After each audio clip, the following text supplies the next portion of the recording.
गठन करी जगतसिंहपुर गौरव को बढ़ई रखिंट आज दिन में प्रणाम जनाऊँगी एवं मंचासीन समस्त बरन आज सर जगतसिंहपुर विकास परिषद कौन सर आलोचना है मुख्य विषय देखु जगतसिंहपुर जिला विकास परिषद आभिमुख्य हूँ जगतसिंहपुर जिलार सामग्रिक विकास किभली भाव में हम से शिक्षा क्षेत्र में हो से जलसेचन क्षेत्र में हो चाषी हो ता सहित किभली भाव में दक्षतार विकास आधार युवकर निजुक्तिर कथा हो एवं एठी जगतसिंहपुर जिलार लोकंकर जो भाव प्रवणता अच्छी से भाव प्रवणता को आधार करी एठी जगतसिंहपुर जिलार एक भवन एठी भुवनेश्वर में तैयारी करा जिबार कथा हो एवं जगतसिंहपुर जिला भितर जे जो भली भाव में कला संस्कृति साहित्य क्षेत्र में जगतसिंहपुर जिला सबुबले अग्रगामी भूमिका थाए एवं स्वाधीनता आंदोलन जगतसिंहपुर जिलार नवकृष्ण चौधरी मालती चौधरी को आरंभ कर सरला दास पर्यंत जो माने भाग नहीं जगतसिंहपुर जिला को एक निर्दिष्ट भाव में स्वीकृति प्राप्त जिले में परिणत कर जो महापुरुष मानकर अवदान रही सारला दासंकर अवदान रही से भाव में वर्तमान स्थिति एवं परवर्ती पीढ़ी ये जगतसिंहपुर जिला को अग्रगामी जिले में परिणत करने संगे ओडिशा पई अवदान रखिबे और भारतवर्ष पई अवदान रखिबे एथिपाई चिंता करुच्ची जगतसिंहपुर जिला विकास परिषद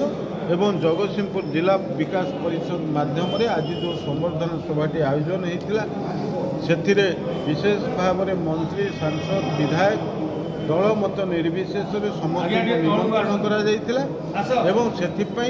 ये जगतसिंहपुर जिला विकास परिषद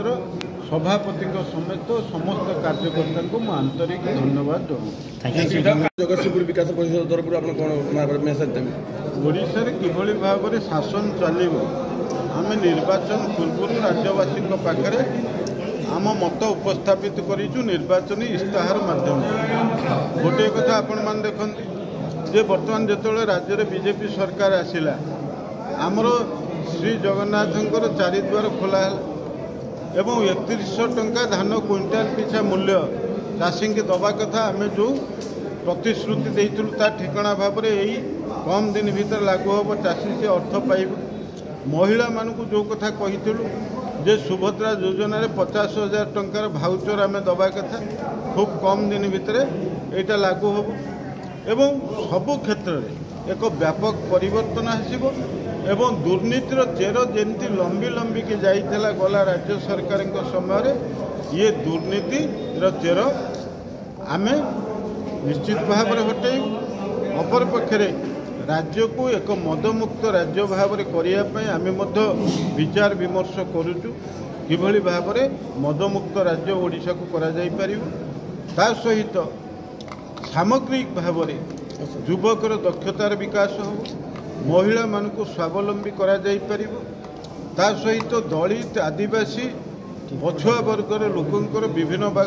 बाटर किभली विकास हो जलसेचन क्षेत्र में ओडिशा को किभली भाव में आगू निया जाई परिबो एवं डबल इंजिन सरकार माध्यम केंद्रीय सहायता राशि अधिक परिमाण राज्य को आनिकरी राज्यर सामग्रिक विकास करा जाई परिबो तेणु ये समस्त क्षेत्र में आपण माने जो दीर्घ 24 वर्ष शासन को देखिथिले जेमती आपण माने देखिथिले कांग्रेस 59 वर्ष शासन बनाम मोदी 10 वर्ष शासन भितर जनमंगलकारी योजना रे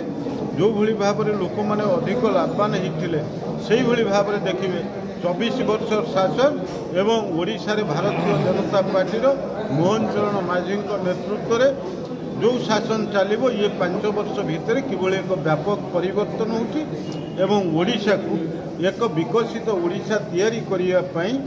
जो कार्यपंथा आम स्थिर करुचु ताहा आहुरी आगू को जीव त्वरान्वित।